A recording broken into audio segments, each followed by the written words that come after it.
नमस्कार, स्वागत है आपका हमारी खास पेशकश में। मैं हूं विवेक मित्तल। दोस्तों, अगर देखें तो इंडियन मार्केट के पिछले 5 साल हर कोई विटनेस है। जिन भी लोगों ने स्टॉक मार्केट में पैसा लगाया या दूर से इस स्टॉक मार्केट को समझने की कोशिश की, तो समझ में एक ही बात आई कि स्टॉक मार्केट में तो बड़ा पैसा बनता है। और उसका उदाहरण भी है कि जब कोविड का समय आया था, उस समय निफ्टी 7500 की रेंज पर आ गई थी और अब निफ्टी 25,000 की रेंज पर आ चुकी है। लगभग 3 से 4 गुना के बीच में निफ्टी आ चुकी है। अब इस पूरी रैली के पीछे वजह क्या थी? क्यों ये 5 साल इतने शानदार रहे और आने वाले अगले 5 या 10 साल किस तरह के देखने के लिए मिलेंगे, उन सभी का जायजा लेते हैं। कुछ एक डेटा आपके साथ शेयर करूंगा मैं। पिछले 5 साल में इंडियन मार्केट में अगर देखें तो डीमेट अकाउंट जिनकी की संख्या FY20 में करीब 4 करोड़ 10 लाख थी, वो FY25 में अक्टूबर तक करीब 18 करोड़ के पास पहुंच चुके हैं। यानी कि 4.5% की 4.5 गुना की ग्रोथ इस पूरे डीमेट अकाउंट ओपन होने में हो चुकी है। यानी कि जो अकाउंट ओपन होता है, ये निवेशकों की संख्या, एक तरह से हम कह सकते हैं कि निवेशकों की संख्या इतनी तेजी से बढ़ती गई है। NSE में एक्टिव अकाउंट्स, एक होते हैं निवेशक की अपना अकाउंट खुलवा दिया डीमेट अकाउंट, लेकिन ट्रेड नहीं कर रहे, इन्वेस्टमेंट नहीं कर रहे, तो एक्टिव अकाउंट्स की संख्या जो कि FY20 में 1 करोड़ थी, वो बढ़कर अब करीब 5 करोड़ हो गई है। तो यहां भी करीब 5 गुना का जंप देखने के लिए मिल चुका है। म्यूचुअल फंड्स में जहां पर कि लोग जो कि स्टॉक मार्केट को पूरी तरह से नहीं समझते हैं, उनको म्यूचुअल फंड की अवेयरनेस हुई। उनको लगा कि म्यूचुअल फंड में अच्छा रिटर्न आ रहा है, पैसे बनाने चाहिए, पैसा लगाना चाहिए।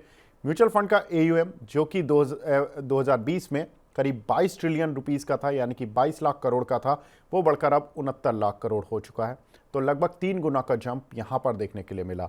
मंथली SIP, जो लोग अपनी सैलरी में से कुछ पार्ट SIP के तौर पर म्यूचुअल फंड्स में निवेश करते हैं, ये केवल पहले 7800 करोड़ रुपए पर मंथ था। अभी जो SIP में फ्लो आने लगा है, वो 25,300 करोड़ रुपए महीना आने लगा है म्यूचुअल फंड्स को।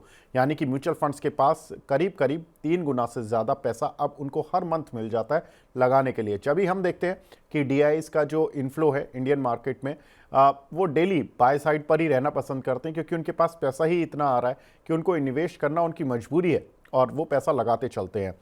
PMS, पोर्टफोलियो मैनेजमेंट सर्विसेज, जो कि एक्सपर्ट होते हैं, जो कि स्टॉक मार्केट में आपका अकाउंट खोलते हैं और आपके ही अकाउंट में अपनी रिसर्च के आधार पर शेयर लेते हैं, उनका जो AUM था वो 18 ट्रिलियन रुपीस का था FY20 में, वो बढ़कर अब 36 ट्रिलियन हो गया। यानी कि यहाँ भी 2 गुना अमाउंट हो चुका है। तो ये तो इंडियन स्टॉक मार्केट के वो इंडिकेटर है जिसमें कि हमने निफ्टी या किसी पर्टिकुलर शेयर की बात नहीं की, हमने जो बैकएंड पर डेटा होता है उसकी बात की कि यहाँ से एक हमें सिग्नल दिख रहे हैं कि इंडियन स्टॉक मार्केट किस तरह से ग्रो हुआ है पिछले 5 साल में। लेकिन 5 साल की बात तो हो चुकी, अब अगली बातें क्या होंगी, क्या है अगली बातें कि किन आधार पर इंडियन स्टॉक मार्केट के लिए अभी भी गोल्डन एरा बन सकता है। तो देखते हैं। डीमेट पेनिट्रेशन अभी भी इंडिया में केवल 12% है, यानी कि 12% लोगों के पास ही डीमेट अकाउंट है, अभी और ज़्यादा लोगों पर है नहीं। वहीं अगर आप USA में देखेंगे, जहां पर 62% लोगों के पास डीमेट अकाउंट है। इसका मतलब है कि अगर भारत US की तर्ज पर चलता है और भारतीय लोग जो कि अब नए भारतीय लोग जिनको नौकरियां मिल रही हैं, करीब 10 करोड़ लोग कुछ आने वाले सालों में नई वर्कफोर्स तैयार होने जा रही है, करीब 10 करोड़ लोगों की। इनमें से अगर जो एजुकेटेड अच्छी वर्कफोर्स है, वो अगर इंडियन स्टॉक मार्केट में प्रवेश करना चाहेगी, तो उससे डीमेट अकाउंट की संख्या और बढ़ेगी। तो ये एक इंडियन मार्केट के लिए एक बड़ा रन होगा, क्योंकि फ्लो जो होगा इंडियन इक्विटी मार्केट में वो रुकेगा नहीं और बढ़ता ही जाएगा। टर्नओवर वेलोसिटी, अगर हम देखें तो इंडियन मार्केट में जो टर्नओवर वेलोसिटी है वो करीब 70% रहती है NSE पर। वहीं नेस्डेक, यानी कि जो US का मेन इंडेक्स है, वहां पर 115% टर्नओवर रहता है। तो ये एक बहुत इंपॉर्टेंट तथ्य है कि अभी भी इंडियंस जो है टर्नओवर तो बहुत करते हैं, ट्रेडिंग बहुत कर रहे हैं, लेकिन अभी भी उतना टर्नओवर नहीं क्रिएट कर रहे जितना कि US में इन टर्म्स ऑफ परसेंटेज होता है।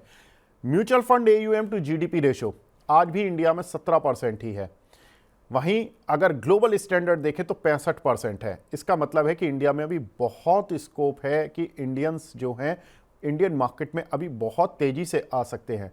और जब वो बहुत तेज़ी से आएंगे तो हमने देखा कि FIs भी हार मानकर बैठ गए इंडियन मार्केट में।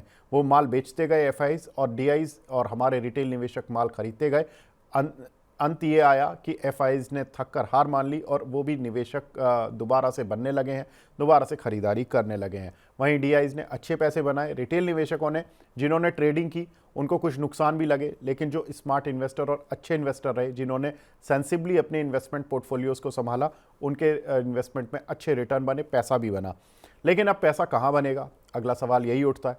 तो पैसा बनेगा, और इस पूरी थीम में कैसे पैसा बनेगा कि इंडियन स्टॉक मार्केट चल रहा है और बहुत सारे एक्सचेंजेस अच्छा पैसा कमा रहे हैं, सब लोग पैसा कमा रहे हैं, हम कैसे कमाएं। मोतीलाल ओसवाल की एक रिपोर्ट है इसी पूरे तथ्य पर। उनका कहना है कि ये सारे शेयर्स हैं जो कि इंडियन स्टॉक मार्केट से सीधे तौर पर जुड़े हुए हैं, आप इनमें पैसा लगाएं और पैसा बनाएं। BSE बॉम्बे स्टॉक एक्सचेंज का शेयर, इसमें बाय कर चल सकते हैं, 6500 रुपये के टारगेट रखने हैं। MCX, इस पर उनकी न्यूट्रल रहने की राय है क्योंकि ये कमोडिटी पर ज़्यादा ट्रेड कराता है, तो यहाँ पर 7600 के टारगेट है। CDSL जो कि डिपॉजिटरी सर्विस देती है कंपनी, 2000 रुपये के टारगेट है, न्यूट्रल रेटिंग है उनकी। कैंप्स यहाँ पर ये भी एक क्लियरिंग मेंबर की तरह काम करता है, या आप कह सकते हैं म्यूचुअल फंड्स के लिए एक इंपॉर्टेंट ऑर्गेनाइजेशन है। 6000 रुपये के टारगेट इस कंपनी पर है। कैफिन यहाँ पर भी इसी संबंध से जुड़ी एक कंपनी है, 1400 रुपये के टारगेट के लिए इस काउंटर पर भी न्यूट्रल रेटिंग है। लेकिन अब आते हैं म्यूचुअल फंड्स की कंपनियों पर, जो कि AMC हैं, जो म्यूचुअल फंड्स आपको प्रोवाइड कराती हैं। HDFC, निप्पॉन, आदित्य बिरला सन लाइफ, UTI AMC, ये चारों पर बाय रेटिंग है मोतीलाल ओसवाल की, और कहते हैं कि 5200 का लक्ष्य HDFC AMC पर रखना है, निप्पॉन AMC पर 900 रुपये का, ABSL पर करीब 1100 और UTI AMC पर करीब 1600 रुपये के टारगेट्स रखने हैं। अब बात करते हैं कुछ ब्रोकरेज हाउसेस की, क्योंकि ब्रोकरेज हाउस का भी धंधा काफ़ी अच्छा चल रहा है, वो काफ़ी पैसा बना रहे हैं, नए नए क्लाइंट्स आ रहे हैं, नए नए अकाउंट्स खुल रहे हैं और ब्रोकरेज ज़्यादा आ रही है, इंटरेस्ट इनकम आ रही है। जो लोग मार्जिन फंडिंग पर शेयर उठाते हैं उनसे इंटरेस्ट इनकम अच्छी आती है। तो एंजल वन यहाँ पर क्लियर कट विनर, 4200 रुपये के टारगेट के लिए इस काउंटर को खरीदारी कर सकते हैं। साथ ही वेल्थ मैनेजमेंट की जो सर्विसेज देती हैं, नुवामा जैसी कंपनी जो इडलवाइस से अलग हुई थी, बाय रेटिंग है इस काउंटर पर, 8800 के टारगेट है।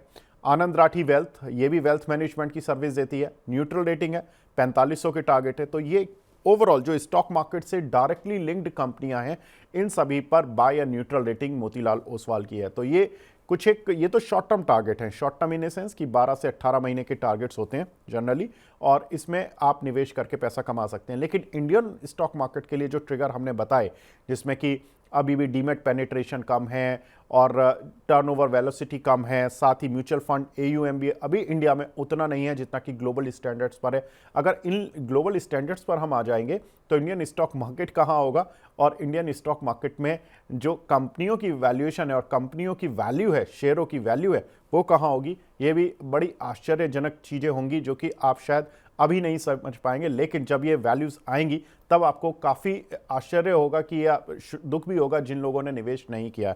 तो इंडियन स्टॉक मार्केट में बनी रहिए, यही हमारी आपसे उम्मीद है।